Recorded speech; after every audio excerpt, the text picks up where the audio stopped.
because you can rely on experts, you can rely on advisors, but they can only advise you on something you have familiarity on. And that is the reason why I am saying it, not in terms of boasting, but in terms of also encouraging any other public officer and also other young Kenyans that education, ukisoma haipotei, inasaidia pahali. As I stand here, I stand in terms of budget, but also as a leader, because I'm privileged to be MP for Kiharu. And you'll keep forgiving me because you know that is my primary role as the Member of Parliament for Kiharu. So when you invite me many often times and I start with what we are doing in Kiharu, is because that is exactly my job. And since we are talking about economics, an optimal allocation is in national and also in the taxonomies that exists, and especially constituencies and counties.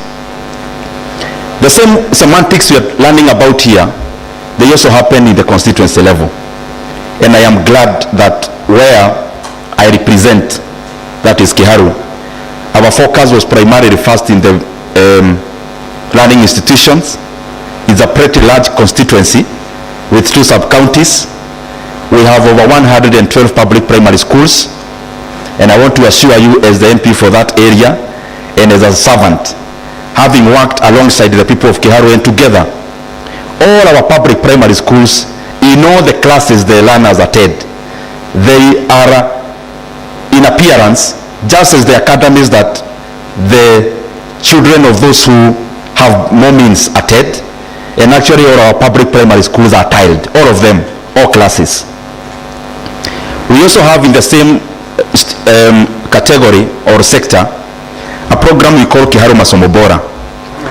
And Kiharu Masomo Bora touches on learning in secondary schools.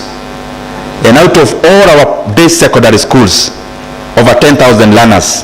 There used to be much more, but because now there is no, there was no intake in Form 1, they are now a little fewer. So they are around 10,000. They only pay 1,000 school fees per term. And in that they eat in school from Monday to Saturday. And in the same program, we also provide learning materials like revision books. And also we have done infrastructure. Like this year alone, we are doing 10 laboratories in our JSS, which are used to be primary schools institutions, modern laboratories, and much more that we are doing. So whatever we are doing here also must reflect on the leader in the area that they have dominant influence. And therefore, it is important that we speak about these things, because the same things we are talking about here affect the people. The same thing we do in the constituency level affect the same people.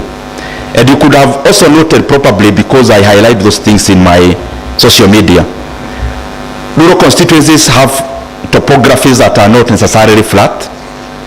And therefore what we have been doing from my first year is that in very steep areas, we do concrete roads, so that once you do it, you actually do it for once and for all. Once we, for example, the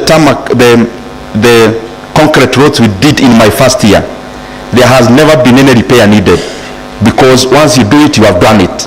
Other than putting gravel on very steep areas, then you have to do it after every rainy season. Now getting to the issue of the day, I'm taking it up actually from there, from Kiharu, because, and actually don't wait for another technical speech, I'm already giving the speech. I learned one thing when I was elected as Member of Parliament for Kiharu in my first term. When you get elected and before people actually know your character, there is usually some friction before people define who you are. Because politics and leadership is also, to a large extent, part of making people know who you are, so that when you speak, they know who is speaking. When you say maybe something will be done, they know, do you mean it? So that when you say, people can define your leaning. And therefore, before that happens, or before that definition, of course, people will have different definitions on who you are. And I realized you can spend a lot of time fixing your politics and you neglect the role at which you are actually elected to do. That's something profound that I learned in my first 2 years. That you can spend a lot of time trying to fix your competitor, trying to fix and follow where the person whom you want your seat has gone to, trying to silence somebody maybe in social media or elsewhere, provoking you to do something better. Or you can actually choose to spend that time doing the work itself. And I realized it is very important that as a leader, you focus on something that can stand the test of time. Because, for example, when you have an argument with Dr. Rugo here, whom is also my good friend, if you have an argument here on words will not go past that argument. But if there is some deliverable, you do something tangible, it will go beyond the argument, it will go beyond words. And I realized that it is important you spend your time as a leader addressing the issues that are not necessarily things that you are proving through word of mouth, but things you will do that are all seasonal. And these that are all seasonal are the deliverables you do around the sectors that you should be working around. Why am I saying this? If you look at the budget alternative that has been done by IPF, and I commend Jerry for even the demeanor at which you highlighted the issues. If you look at it, and I want to be very frank, you have to make a choice as a country between managing politics and delivering. What am I trying to say? There is no better way of showing what you want to do other than through the budget allocations. Now, if what you want to achieve, for example, is roads, if what we want to achieve as a country is healthcare, if what we want to achieve is in education, then just follow the budget. Go check how much has been allocated. And therefore that will speak more than the words. Now, what I've seen, the state, the architecture of the state, beyond the doing, there is also the people management side. The people management side, of course, is done through that sector that was criticized by Bernard. That sector that has, of course, GJO, and also there is the administration. I don't want to say more, just scrutinize the budget. Because, for example, if you look at the supplementary budget we just did, there was a variation around administration again of over 10 billion shillings to one specific institution.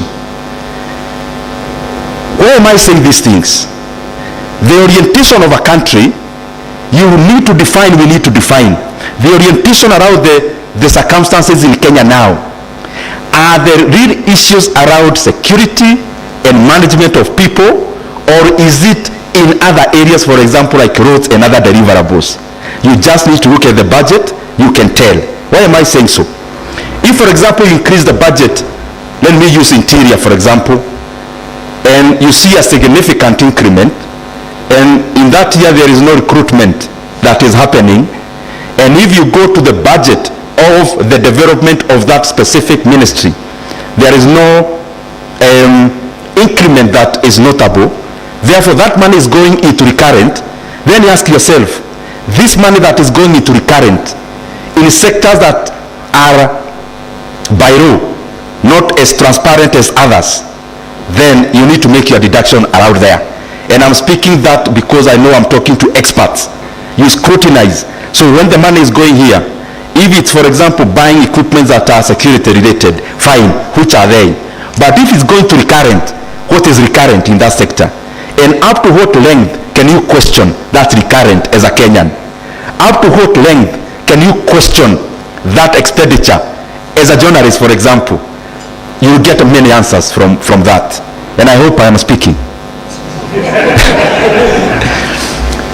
The other thing, because many times we confuse, budget making process is not just about June or whichever other date that the minister reads highlights. It it starts pretty earlier. It starts many months before that date. And it goes all the way into oversight. And therefore, even IPF, I challenge you, some of the questions we are asking, I challenge you to also take it up. Because even, for example, if you look at KPIs, you look at the allocations, that's not the head of budget. Even what the Auditor General does is not the head of the budget.